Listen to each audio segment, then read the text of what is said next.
God's gift to us is the soil. None of us would live if it wasn't for the sunshine, some rain, and 6 inches of topsoil. And the soil is where the life is.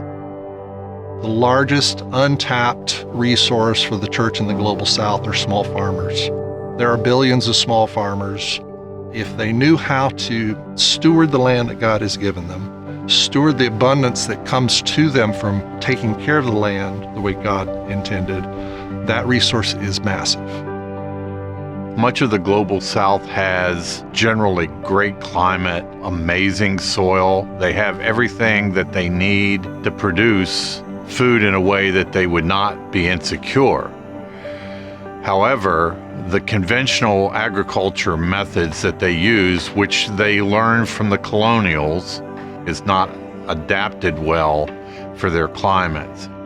Conventional agriculture is not able to deal with low rainfall or too much rainfall. One of the biggest problems that they have is erosion as a result of plowing. God created soil to have a certain structure, and the plow breaks that structure. And as a result, it is then not able to absorb water and hold water in a manner that would allow resilience when there's not rain. The amount of money you need to spend in order to provide relief for families is astronomical. The UN Food Program spends about $15 per month per family. And so a group of 10,000 people over a year, the cost is just shy of $2 million.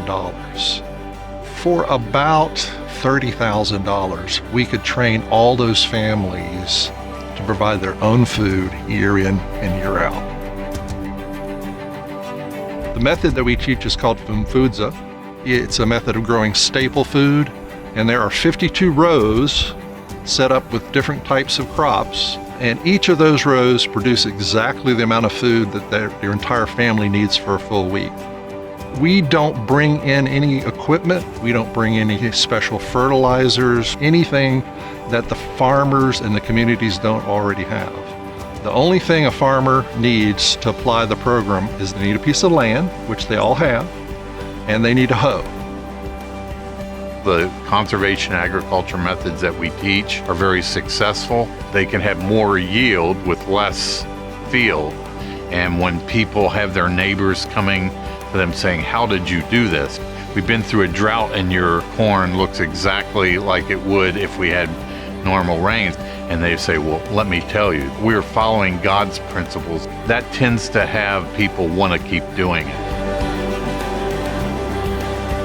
We tend to talk about what we do as discipleship, that increase in income and prosperity that comes through the agricultural abundance, that then can be used as a blessing for their own families, for their neighbors, for their churches, for their communities. In a lot of the churches that we work with, the giving on an average weekly basis might be $5 or $6. With our program, a dozen families in a church in a year, if they take 1/7 of an acre plot and they gave that to their church, that would contribute somewhere between the range of $5,000 and $8,000 a year for that small rural church. We have to do this on our knees in humble submission to Christ, and we need partners who are going to commit to pray for the resources that we need in order to complete what God is calling us to do. $40 on average will allow our trainers to get out into a community and train a family. So these little gifts can really have a long-term impact. The money doesn't have to continue to come from the West. I think EFI's goal is to basically work ourselves out of a job in about 10 years so that this form of agricultural discipleship and stewardship training is simply part of the DNA of the church in the global south.